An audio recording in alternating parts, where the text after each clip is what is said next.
যখনই মন চাইবে বাড়িতে চায়ের কাপে খুব সহজেই নরম তুলতুলে ও স্পঞ্জি কেক বানিয়ে নিতে পারবেন।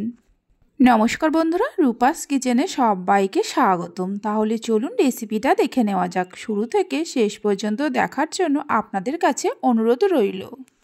সবার প্রথমে একটা পাত্রের মধ্যে নিয়ে নেব 1 কাপের থেকে একটু কম গুঁড়ো করা চিনি। কেক তৈরি করার সময় যে কোনো এরকম কাপ বা বাটির মাপ করে সব কিছু উপকরণ নেবেন, তাহলেই দেখবেন কেকটা পারফেক্টভাবে তৈরি হবে।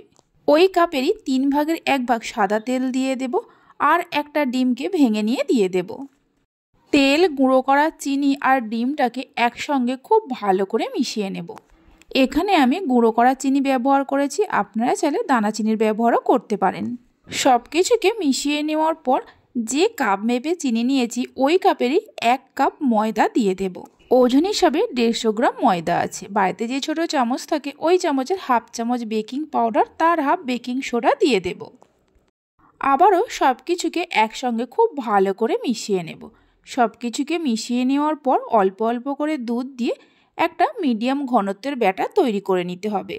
দুধ একবারে দিয়ে ব্যাটারটা তৈরি করতে যাবেন না, তাহলে ব্যাটারটা পারফেক্ট হবে না। এইভাবে অল্প অল্প করে দুধ দিয়ে ব্যাটারটা বানাতে হবে। দেখুন, ঠিক এরকম মিডিয়াম ঘনত্বের ব্যাটার তৈরি করে নিতে হবে। ব্যাটারটা তৈরি করে নেওয়ার পর মিনিট 2-3 সময় ধরে খুব ভালো করে ফেটিয়ে নেব। ব্যাটারটা ভালোভাবে ফেটিয়ে নেওয়ার পর এর মধ্যে দিয়ে দেব 1 চামচ হোয়াইট ভ্যানিলা এসেন্স। ভ্যানিলা এসেন্সটা দেওয়ার পর ব্যাটারের সঙ্গে মিশিয়ে নেব। কেকের জন্য ব্যাটারটা তৈরি হয়ে গেছে। দেখুন, ঠিক এরকম ব্যাটার তৈরি করে নিতে হবে। ব্যাটারটা তৈরি করে নেওয়ার পর এখানে আমি 4টে চায়ের কাপ নিয়েছি। চায়ের কাপের মধ্যে ভালো করে সাদা তেল ব্রাশ করে নেব। এই কেকটা আমি চায়ের কাপের মধ্যে বানাচ্ছি, আপনারা চাইলে ছোট ছোট স্টিলের বাটির মধ্যেও বানিয়ে নিতে পারেন। এবার কেকের ব্যাটারটা চায়ের কাপগুলোর মধ্যে ঢেলে দেব। তবে পুরো ভর্তি করে দেব না, হাফ কাপের থেকে একটু কম করে দিতে হবে। তা না হলে কেকটা যখন ফুলে উঠবে ব্যাটারটা পড়ে যাবে। 4টে কাপের মধ্যে ব্যাটারটা ঢেলে নেওয়ার পর আরও কিছুটা ব্যাটার আছে, তাই আরও একটা কাপের মধ্যে ব্যাটারটা ঢেলে নেব।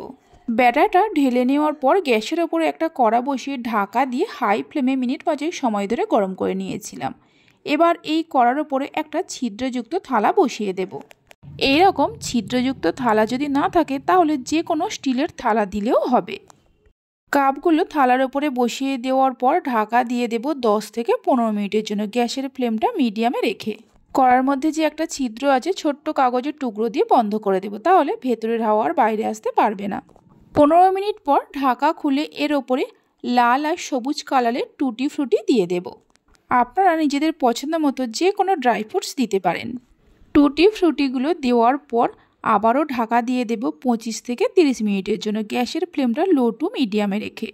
30 মিনিট পর ঢাকা খুলে একটা টুথপিক নিয়ে দেখে নেব কেকটা হয়েছে কিনা। দেখুন, টুথপিকের গায়ে কিছু লাগেনি, মানে কেকটা পারফেক্টভাবে তৈরি হয়ে গেছে। প্রত্যেকটা কাপের মধ্যে এইভাবে করে দিয়ে দেখে নিতে হবে। এবার কেকটা নামিয়ে রেখে ঠান্ডা হতে দেব। ঠান্ডা হয়ে যাওয়ার পর একটা ছুরি দিয়ে গোল করে ঘুরিয়ে নেব, তাহলে কেকটা খুব সহজেই ডিমোল্ড হয়ে যাবে। এইভাবে কেক বানিয়ে বাচ্চাদের টিফিনের জন্যও দিতে পারেন।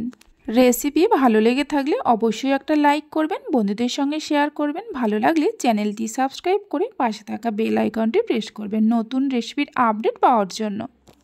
আশা করি দেখে নিশ্চয়ই বুঝতেই পারছেন কেকটা কতটা নরম, তুলতুলে ও স্পঞ্জি হয়েছে।